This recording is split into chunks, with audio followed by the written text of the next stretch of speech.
So, if you ask me which subject is the most heavily tested in USMLE Step 1, I'll definitely go for pathology. Generally speaking, almost 60 to 70% of the questions in your Step 1 exam are from pathology. So, if you want to have a really good score on Step 1, your performance in pathology has to be superb. But what books and resources should you use for pathology, and how to make sure that you can identify those histoslides of different cells and diseases in exam? This is everything medical, and today we're going to discuss how to study pathology for Step 1.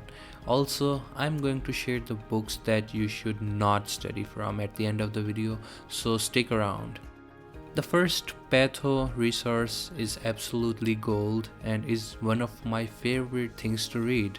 It is the Pathoma series, including both the books and the videos. Don't be fooled by the small size of the Pathoma book.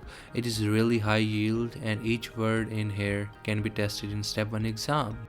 But the real charm of Pathoma lies in the video lectures by Dr. Sattar that come along with it.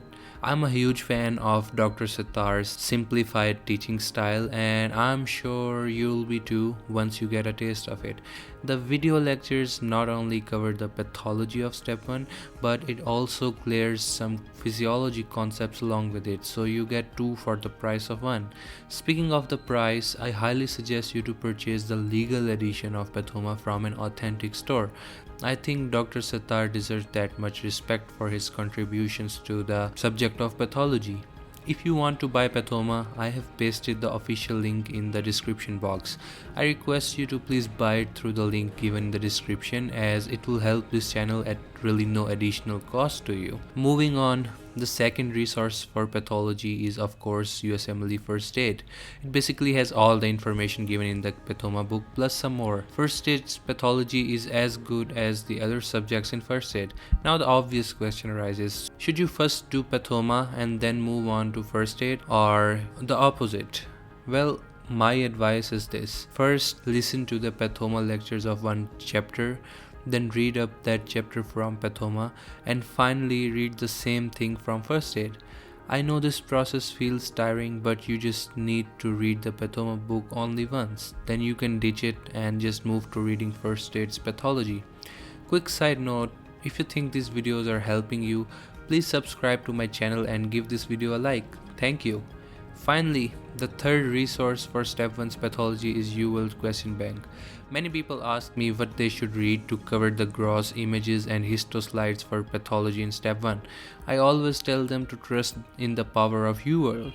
It will cover almost all of the slides and images that can pop up in the exam, and you don't have to use some sort of online patho library or any other resource for it. But if you're still unsure, I'm thinking of making a video which would cover all the high yield gross pictures and slides for Step 1.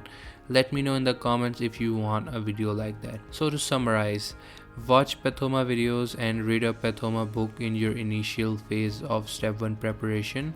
After that, move on to doing First Aid, ditch Pathoma book if you want to.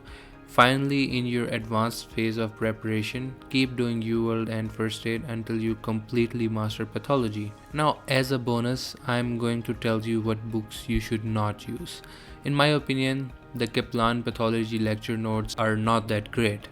They don't cover the high yield topics and pieces of information unlike the other subjects' lecture notes. So my advice is, don't read Kaplan patho lecture notes. There's another book that used to be very popular among students about 6 to 7 years ago. It's called Guljan Review of Pathology. It's just a bunch of random facts bundled together and doesn't really have a memorable way of explaining things, which means you won't be able to memorize the high yield stuff required to master the Step 1 pathology. Plus, it's really huge and you need lots of time to read it. I'd advise you not to read Guljan as well.